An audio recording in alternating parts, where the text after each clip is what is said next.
Saya nak bagi tahu, kita akan duduk keseorangan. Nabi kata, saat berada keseorangan dalam alam yang gelap gelita, dihimpit oleh bumi yang keras, didatangi oleh pelbagai makhluk Allah yang kita tak kenal, saat itu tiada siapa yang boleh membantu kita.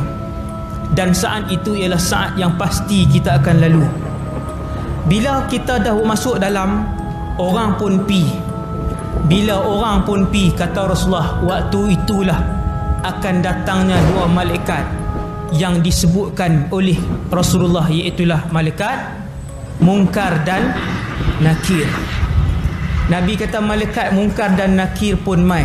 Malaikat Munkar dan Nakir ni kerja dia ialah untuk menabuh orang yang baru turun di alam barzakh. Dia kira pukul ya. Dia mai, dia tak mau cakap banyak. Dia tanya 3 soalan, boleh jawab, lepas tak boleh jawab, dia nak ketok. Di tangan dia ada besi.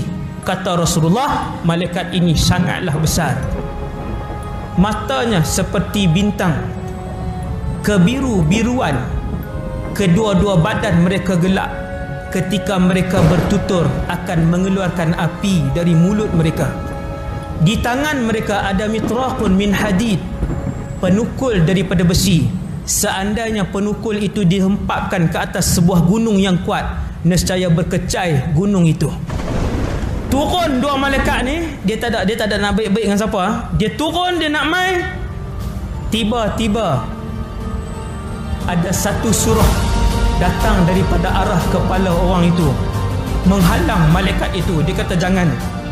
Dia tahan malaikat ni. Kamu tengok, dia tahan malaikat ni. Malaikat ni kata ke tepi. Surah ni kata tidak.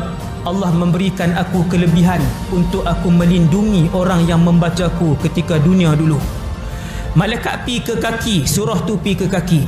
Malaikat pi ke kanan, surah tu pi ke kanan. Malaikat pi ke kiri, surah tu pi ke kiri. Malaikat pi ke depan dan ke belakang. Surah itu mempertahankan tuan dia daripada dipukul. Nabi kata surah itu ialah Tabarakalladzi biyadihil mulk wa huwa ala kulli syai'in qadir. Satu-satunya surah yang boleh mempertahankan tuan dia daripada disentuh oleh malaikat Munkar dan Nakir.